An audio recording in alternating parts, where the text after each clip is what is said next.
Okay, let's talk about why parents pressure their picky eaters. I had the good fortune of just a few days ago, I got a phone call from a reporter at CNN, and they were telling me about a new study that just came out from the University of Michigan Center for Human Growth and Development. Very well done study.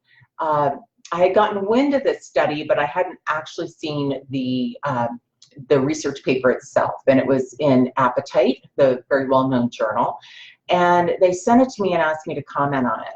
So I wanted to talk with you a little bit about that tonight.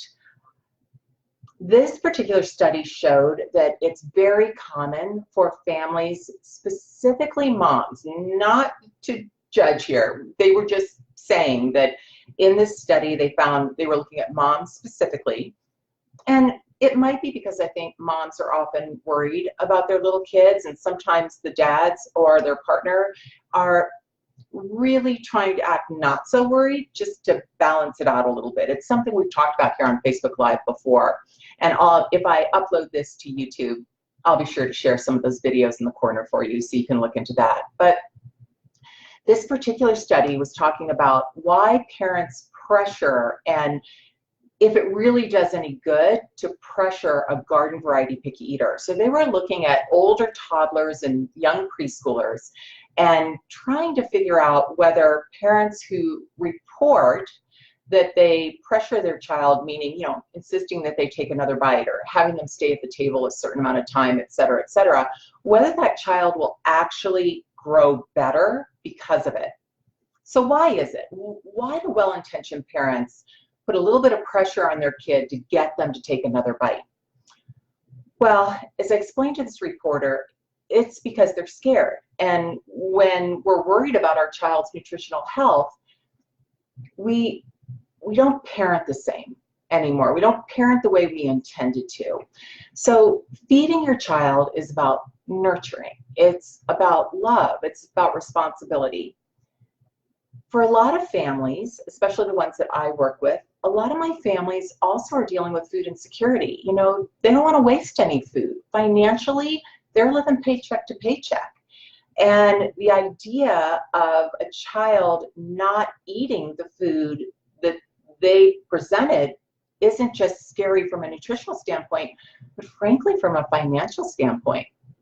It's also really frustrating, I can say as a mom, when you make dinner and nobody eats it. I mean, imagine having a dinner party and you have a bunch of your neighbors over and you're all excited because you've made a lovely, lovely dinner for them and nobody eats it. Can you imagine what that would be like? Yeah.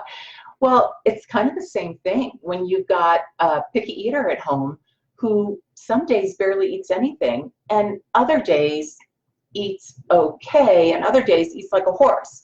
But you start to realize they're eating like a horse because I give them chicken nuggets, so I should just keep giving them chicken nuggets. Well, the reason why parents make decisions like that is because they just want to get the calories into the kid. They want to make sure, especially if they have a skinny kid at home or a child who is underweight is the official diagnosis, or maybe even failure to thrive, then the anxiety really goes up for everyone. I also want to point out that, I'm old enough that my grandparents, they were raising a family during the Great Depression. And they definitely taught my parents that you need to be part of the Empty Plate Club. And that's because of the era that they were raised in. That was a real thing. We don't have to do that anymore. And we certainly don't need to serve a lot on the plate. We sometimes overwhelm our kids and expect them to eat more than they really need to eat. I think it's just really important that whoever we're chatting with, whoever we're talking to, that we always consider their food culture. Let's talk about why it's not a good idea to pressure these kids. This particular study out of the University of Michigan showed that if you're worried about your kid's weight, it really won't make a difference in the growth of that child if you pressure them to take another bite, if you pressure them to finish their plate, if you get them to just eat a little bit more. It actually makes no difference at all. So I think when parents hear that, they can think to themselves, well, what else should I do if I want to help this child grow? Well, first of all, make sure you're talking to your pediatrician about your concern about your child's growth. And I know a lot of times families will hear, oh, he's a picky eater. You know, all kids do that. They'll grow out of it. And definitely that's something I spoke to in this article, that there is a natural phase of picky eating between the ages of about 18 months to almost age 3. And that's because kids honestly don't need as many calories then. They start to actually slow down naturally in terms of their growth, and they become a little bit more cautious about even familiar foods. It's a natural phase that all children go through. But there are a lot of different things that we can do to help those children move through that phase so that when you come out on the other side, you're now an adventurous eater, that you don't get stuck in that chicken nugget rut. So keep in mind that when we pressure kids, we are actually not only trying to decrease our anxiety by getting them to take another bite, we're actually increasing their anxiety. And when anxiety goes up, especially for children, their appetite will go down. All of us know that well. You know, if you're a little stressed, a little nervous, you really don't necessarily feel like eating. We want to create positive memories around food. We want memories to be categorized in our brain as easy and flowing and pleasant and positive, not restrictive and negative and forceful and stressful. Whenever we have memories that are more, that have more emotion around them like that, we're much more likely to remember them. So if we're creating a lot of stress because we need that child to eat, we're actually creating very solid negative memories in that child's brain, and those are going to be hard to overcome. What do we do instead? Well, one of the things I told the reporter is we build curiosity.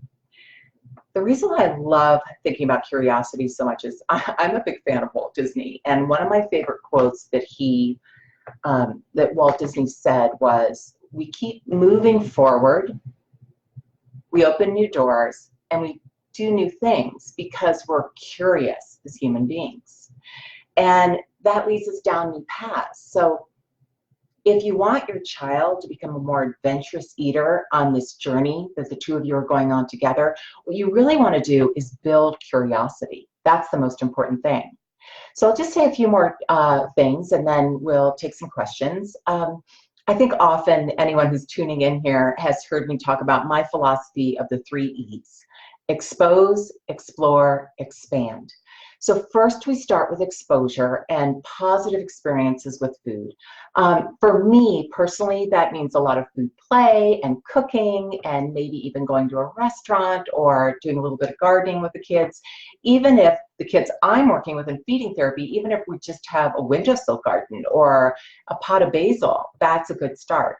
What we want are the kids to interact and explore foods with all of their senses, because research shows that they're much more likely to be willing to taste it eventually. But the key is to take it slow. This is a very slow, steady journey. Learning to love all kinds of food takes time, especially for the more hesitant eater. I often talk to the families I work with and I say, I want you to think about it this way. I want you to think about when you go into one of those big indoor water parks, and it's a little overwhelming. It's loud, you can smell the chlorine, there are kids running everywhere, there are these slides, and there's music blasting. If you have a kid who's very adventurous, he might be the one that you have to kind of say, whoa, hold on, buddy, let's get your water wings on, because he's ready to jump into the deep end. But if you've got a kid like I did, who's a little bit more hesitant in environments like that, where there's a lot of sensory overload, similar to the school cafeteria, frankly, those kids are going to want you to hold them, maybe just dip their toes in the water a little bit, and observe. Those are the kids you're not going to say to them, obviously, we're going down that big old slide, come on, let's go.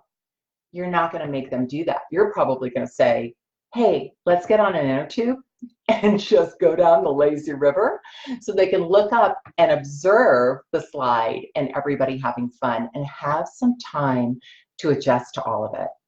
That's the way I want the families I work with to think about their hesitant eater. It's like they're a kid who can't quite handle the indoor water park. It's the exact same thing. As a parent, we're just going to take our time, slowly introduce them to the fun until they're loving it and asking to go again.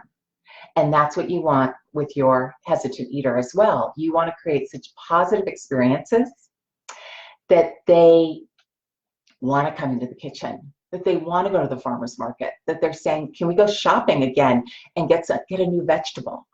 That you're building curiosity. So think about that quote from Walt Disney and build curiosity in your children. That's how they learn to love new foods. As I said in this article, you can make a kid eat green beans, but he's not going to learn to love green beans. But if we create a child who autonomously is curious about new foods and green beans and vegetables, et cetera, that's how we create kids who truly love all kinds of healthy food. It's through curiosity and building that familiarity.